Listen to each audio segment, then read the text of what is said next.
Halo teman-teman, jumpa lagi dengan aku Linda. Kita lanjut ke bab 9B ya.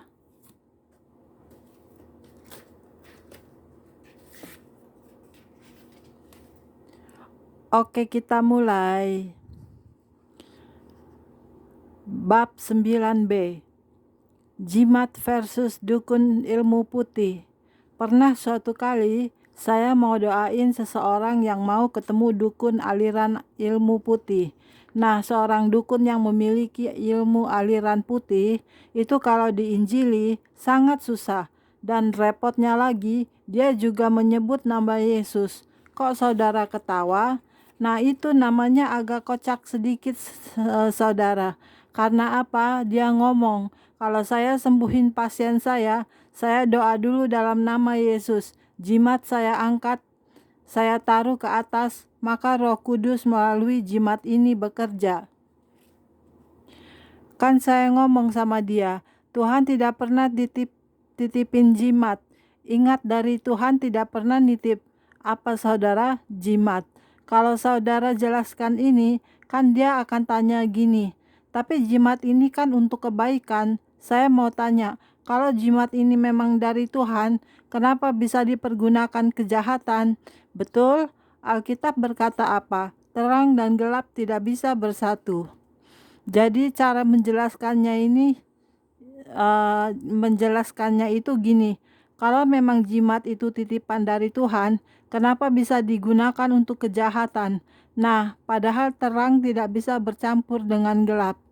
Tapi ingat, kalau di Indonesia hukumnya bukannya putih, bukan hitam abu-abu. Tahu tidak? Kalau Indonesia ini hukumnya lain.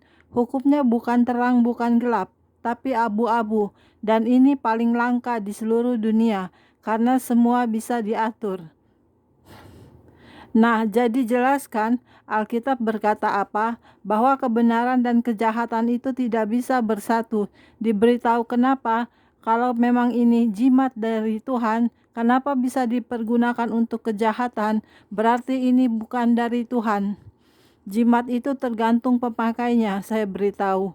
Tergantung apa pemakainya.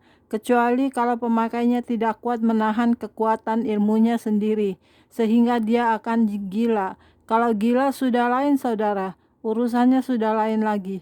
Kalau gila ada pelayanan khusus. Nah, ini cara nginjili dan cara untuk melayani orang yang punya jimat itu tidak boleh adu perdebatan.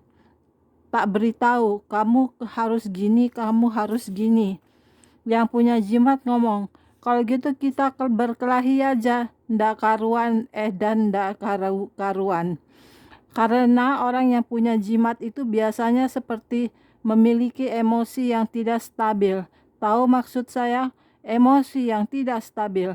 Kalau dia berhubungan dengan sensitif, maka masalah kepercayaannya dia, dan dia akan mudah marah, dan dia siap untuk adu argumentasinya. Dan kalau sudah adu argumentasi, itu bukan jalan pemecahan. Tak beritahu, kalau sudah adu argumentasi, berarti saudara untuk masuk nginjili orang tersebut susah. Jadi sistemnya bagaimana? Selain saudara mendoakan, saudara ajak omong-omong, hindari perdebatan. Tahu saudara, hindari perdebatan. Kecuali kalau dia punya ilmu kebal. Dia ngomong, saya ini punya ilmu kebal, gini, gini, gini. Kalau saya ngomong, yuk kita praktek diuji aja. Kenapa? Karena saya tahu kelemahan ilmu kebal. Diberitahu kelemahan ilmu kebal di sini, di dada, dekat ketiak kiri kanan, mulut, sama maaf saudara, tempat buang air besar. Ngomong yuk mau coba, itu kamu diogok-ogok mau ndak? Pikir-pikir dulu dia. Biasanya nginjili jenis ini jangan nantang, ndak boleh.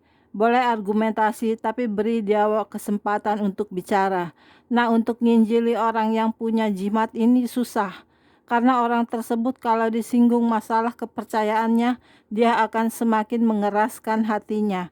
Tahu maksudnya? Saudara, tunjukkan saja perbuatan saudara. Ngerti? tunjukkan perbuatan. Karena orang yang punya jimat, kalau dia disinggung masalah kepercayaannya, dia akan mudah sekali emosi, dan itu emosinya tidak stabil. Dan kalau naik, langsung naik. Ya gini naik. Jelas saudara. Patahkan dulu rasa sugesti. Saudara, jangan terpengaruh dulu yang disebut namanya sugesti. Nah, maksudnya gini, kadang itu saya lihat orang Kristen itu ada yang aneh-aneh. Caranya nginjili misalnya gini. Wah, di sana ada dukun, udah takut dulu. Nanti ada doa penyerangan, ada doa gini, ada yang satu lagi, ada kodok lompat, dek. Nah, ini serangan setan. Nah, ini namanya terpengaruh situasi. Di dalam untuk melayani orang jenis gini, tidak boleh terpengaruh situasi yang ada. Saya dulu punya prinsip sejak kecil, walaupun menghadapi orang model apapun, kamu makan nasi, saya juga makan nasi. Gitu. Karena kan enggak makan kerikil batu. Tahu maksud saya? Jadi saudara harus punya prinsip, patahkan rasa sugesti dalam diri saudara. Kamu makan nasi, saya makan nasi. Kamu punya kuasa setan, tapi saya punya kuasa Tuhan. Gitu, jadi harus mematahkan rasa sugesti. Karena saya pernah ada di Australia, tepatnya di Perth, itu gini saudara, ada seorang pendeta, itu ekstrim betul, betul-betul ekstrim. Dan dia memiliki rasa sugesti yang sangat tinggi. Di Australia itu, kalau burung kan diliarkan dan tidak boleh ditembak. Nah, kalau ditembak kena denda. Ya betul kan saudara? Nah, suatu kali ada burung masuk ke rumahnya pendeta ini.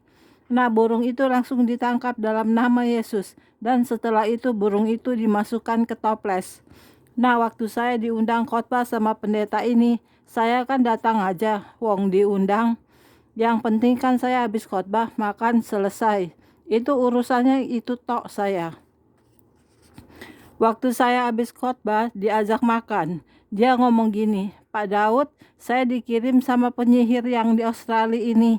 Apa itu, Bu? Burung gaib. Saya mulai berpikir, kalau burung gaib itu bicara masalah ilmu saudara. Burung siluman. Wow, berarti hebat sekali saudara. Wah, ibu hebat sekali bisa nangkap burung siluman. Iya Pak Daud, saya itu pendoa syafaat. Mari saya tunjukin burungnya. Saya lihat burung dimasukkan di toples. Saya ngomong sama ibu, ini bukan burung ajaib, ini saya juga hobi burung. Ini teman saya dimasukin toples. Hahaha. Saya ngomong ini bukan burung gaib. Ini burung nyasar masuk rumah ibu. Jadi orang terpengaruh rasanya. Nah, yang namanya rasa sugesti. Nah, untuk jenis ini, rasa sugesti harus diputuskan dulu. Kalau saudara mau nginjili orang seperti ini, tetapi rasa sugesti masih kuat dalam saudara, saudara tidak bisa nginjili dia dengan leluasa. Karena saudara akan berpikir begini, wah nanti jangan-jangan dia nyantet saya begitu. Jangan-jangan dia nyerang saya. Nah, perasaan-perasaan seperti itu harus dihilangkan. Saudara kalau lihat jimat, pedang, tombak, keris yang digini-ginikan, diangkat-angkat, digoyang-goyang, apalagi yang doa peperangan, doa pelepasan, pedang digini-gini udah grogi dulu. Nah, itu berarti saudara sekalah sama sugestinya. Nah, itu ndak boleh. Jadi harusnya apa? Ini benda biasa, tumpas-tumpas. Ibarat saja benda itu diibaratkan seperti saudara megang sendok. Gitu aja. Jangan saudara bayangkan bahwa pedang itu atau keris itu seperti benda yang keramat. Tahu maksud saya saudara? Ngerti enggak? Karena itu kadang orang berpikir ini benda keramat. Cara megangnya begini, cara bakarnya begini. Jangan diibaratkan seperti itu. Jadi bayangkan saja itu seperti garpu atau sendok. Kalau saudara sudah membayangkan bahwa pedang itu memiliki kekuatan, saudara akan ada rasa grogi dulu. Tahu maksud saya? Grogi. Jadi rasa sugesti ini harus lebih dulu diapakan saudara? Diputuskan dulu, dibuang dulu. Hanya ada satu, ini benda biasa. Walaupun kita tahu itu ada kekuatan jimatnya. Pokoknya aku percaya dalam nama Yesus, patahkan rasa sugesti.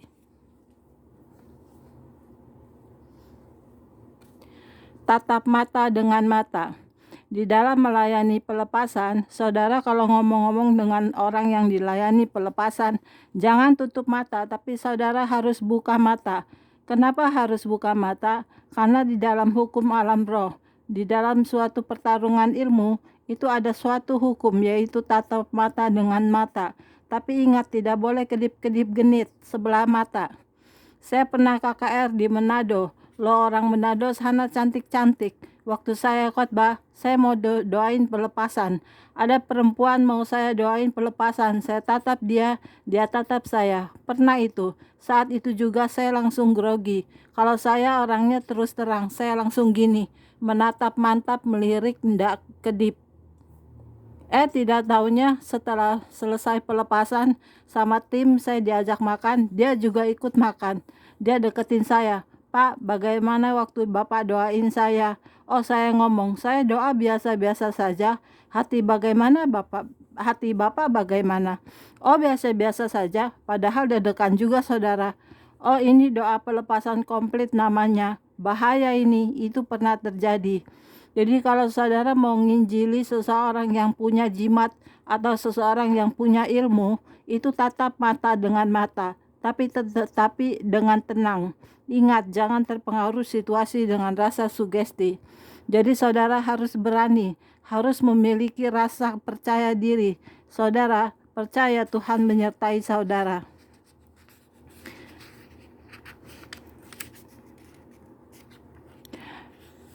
Saudara percaya kalau ngomong-ngomong aja, los tanpa ada rasa sugesti. Tapi ingat, tidak boleh tutup mata, karena kalau tutup mata, orang tersebut akan beranggapan bahwa saudara kalah wibawa. Tahu maksud saya? Jadi kalau saudara tunduk gini atau ngelihat ke bawah gini, orang tersebut melihat saudara bahwa saudara itu grogi. Padahal itu adalah Padahal itu tidak ada efek samping apa-apa. Tapi orang tersebut mulai ngomong, nah ini takut sama saya. Nah kalau dia sudah merasa dirinya menang, diinjili susah, betul? Jadi tatap mata biasa, tapi doa terus dan jangan terpengaruh segala apapun yang terjadi. Pada waktu pelepasan, kadang ada yang ngomong, kalau pelepasan harus muntah-muntah. Kalau muntah-muntah gampang saudara, diogok-ogok aja muntah saudara, betul? Jadi jangan terpengaruh seperti itu. Jangan seperti kayak anak kecil. Dewasa saja, biasa saja. Ajak ngomong Injil tentang Yesus. Tuhan itu baik. Tuhan itu mengasihi Anda. Tuhan itu luar biasa. Dia ingin supaya saudara bertobat. Begini-begini. Ngomong saja, biasa aja. Kalau itu suami saudara, ajak saja ngomong-ngomong. Kalau itu suami, jangan pada waktu dia bingung atau waktu dia sibuk kerja. Waktu ada waktu longgar, ajak ngomong biasa. Tapi ingat, tatap mata tetap harus dipandang. Gimana kabarnya? Gitu saudara. Saya sejak kecil untungnya diajar untuk tatap mata. Karena apa? Karena sejak kecil saya diajar, selama kamu tidak salah, kamu harus tatap matanya. Kalau orang itu salah, itu pasti dia tidak berani menatap orang. Betul? Tatap mata dan kebohongan. Saya diberitahu, saya diajari teknik sama mama saya. Kalau punya pegawai yang suka bohong, kan kadang pegawai kita bohong, betul? Kalau liatin saja mulutnya, terlihat terus kalau dia ngomong. Dilihat terus, nah dia kisinan karepe dewe, malu sendiri, salah tingkah. Nah kalau salah tingkah berarti dia bohong. Itu saya masih ingat. Kalau saya lihat aja mulutnya, dia terus dilihat terus sambil kita ngomong, kita tanya, terus kamu bagaimana? Kamu bagaimana? Lihat mulutnya terus. Nanti dia dilihat mulutnya gini nunduk malahan atau malu-malu. Nah ini ngapusi, bohong. Pokoknya gitu tok. Nah saya kalau kerja begitu, kadang ada pegawai bohong. Coba saudara kalau dilihat mulutnya terus, bingung enggak? Merasa bersalah enggak? saya itu diajari gitu, makanya saya kalau ngomong selalu tatap dengan mata. Repotnya kalau natap cewek, saya dikira naksir dia. Tatap dia biasa saja, gimana tatap, patahkan rasa sugesti. Kalau itu suami, ambil kesempatan yang paling baik untuk dia diajak ngomong. Ngerti saudara?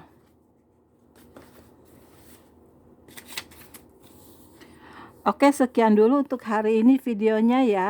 Kita lanjut di video berikutnya. Terima kasih. Tuhan berkati kita semua.